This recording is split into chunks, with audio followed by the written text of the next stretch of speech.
Hi, my name is Jason.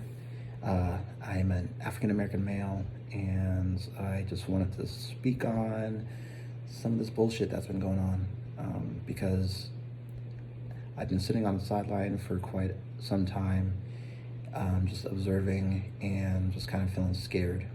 And with what's been going on and with some conversations I've been having with some friends, I've felt the need to say something. I just haven't really thought of kind of how to articulate that.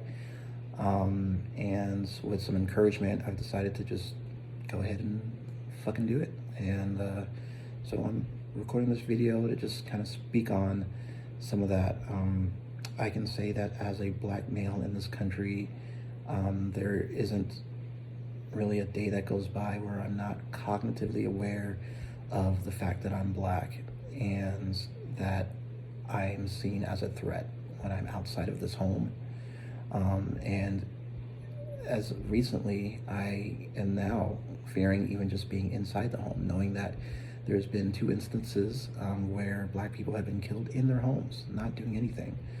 The case that happened in Dallas, I forget the man's name off the top of my head, but he was in his apartment. A police officer came home from her shift, and she walked into his apartment thinking it was hers and shot him. There's another instance in Louisville with Breonna Taylor, who was in her own home with her boyfriend, and the police served a no-knock warrant thinking they were going after a drug dealer who was already in police custody 10 miles away, shot her 8 times in bed, and her boyfriend was shot as well. He shot at the cops because he thought they were intruders, and there were. So I am cognitively aware that just being black is seen as a threat. And there's not a day that goes by where I don't think of these things and kind of walk myself through different scenarios based on the situations I hear about and try to visualize how I would go about trying to navigate that situation without, receiving the same ultimate outcome, which would be death. I don't want to die. And I think this is an example of white privilege. I challenge any white person to be honest and think, like, on a daily basis, do you fear dying? Because on a daily basis, I do. When I walk out this door and I go outside, even if I'm just sitting on the porch, I often think, what if someone who's walking by or driving by sees me on the porch, or sees me walking around the house, sees me coming from taking the trash out, or sees me trying to go into the backyard to get like a bike out or something, might think that I'm up to no good, might think that I'm trying to rob the place, and might call the cop on me. At my own place where I live, where my ID literally has the same address as the place that I live at, it scares me. And I don't walk outside the house around my property with my ID on me all the time. But I know that if I don't have my ID on me, the cops do take that very seriously, and that scares the shit out of me. When I think about going out and about, getting into my car and driving anywhere, I think about the fact that I have to make sure I'm obeying all the traffic rules. Like, how many people at a stop sign do a California stop, where you just kind of slow down as you get closer and then you go? Like, I stop because I know if there's a cop waiting down the street watching that intersection and I don't stop exactly, he's going to pull me over. And how am I going to interact? How am I going to get out of that situation? Will I make it home alive? Will I wake up in my bed the next day? Like, I think of that all the time. And like I said, I challenge white people. Do you consider these things every day? If not, that's white privilege right there. The fact that you get to navigate your daily lives without considering how you're perceived, that's white privilege. I speak and dress a certain way because I want to be as perceived non-threatening and non-violent as possible. I smile a lot because I know that, if you're facing someone, you're coming towards someone, if you smile at them, they tend to have less fear of you, and they think that you're a nice person. And I'm cognitively aware of this all the time, so I dress the way I do, I speak the way I do.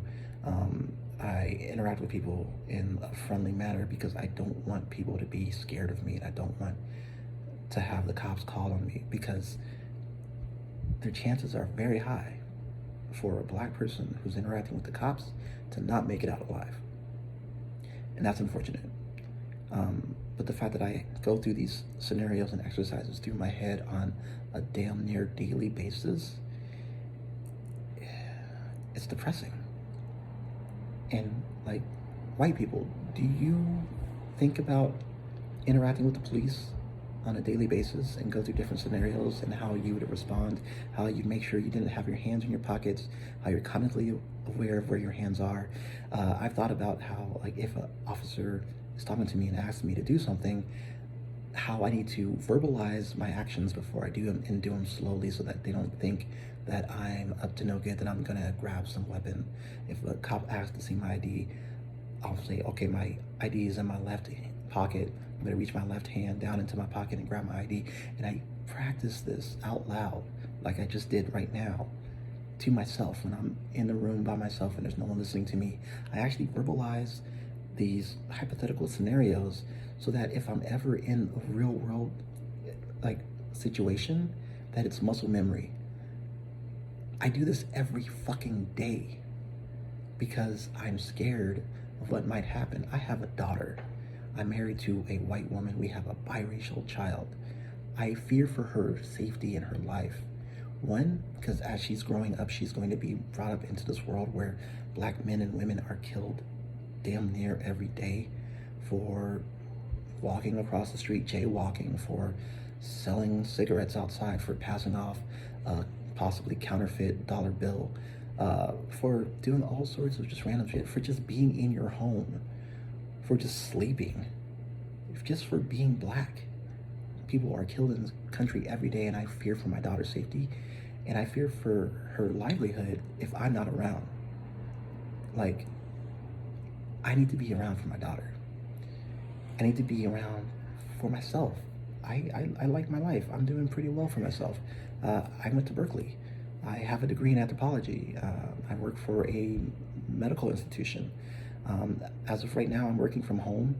They're accommodating me because I have several underlying health conditions, which makes me a greater risk of having a really bad go of COVID-19 if I was to get it. So I've been working from home for the past 2.5 months now. I'm really fortunate. I walk in this neighborhood that I live in. It's predominantly white, but people know me. The neighbors know who I am. They see me outside. They see me walking down the street. There's a park a couple blocks away. I walk back and forth to the park.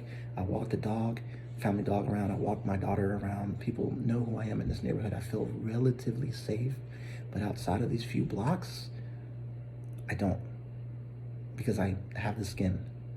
And it's unfortunate that this skin makes me a target, and people assume bad, negative things from me because of my skin color. I'm a black man in America, and I'm not free because every day I live in fear of dying because of my skin color. And again, I challenge my white colleagues. Do you live in fear every day because you're white? Do you live in fear of walking outside your home and having to interact with the police? Because I do. And I'm sure there are countless other African Americans in this country that feel the same. And I feel that I'm better off. I definitely do benefit from my wife's white privilege.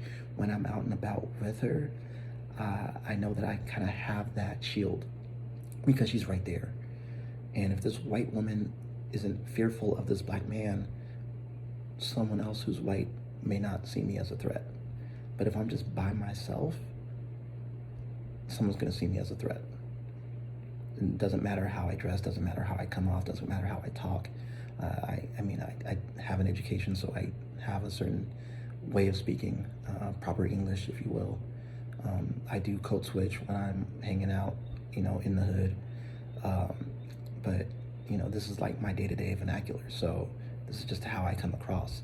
And I like to think that this is non-threatening, but I know that because I am black, I could be perceived as a threat.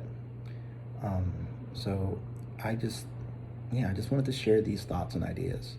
And I wanted to challenge others who don't have my skin color to think about their day-to-day lives and whether they actually go through scenarios in their heads on how to behave out in public because they could be perceived as a threat, because they can have the cops called on them, because the cops could just see them and decide to start talking to them for no reason.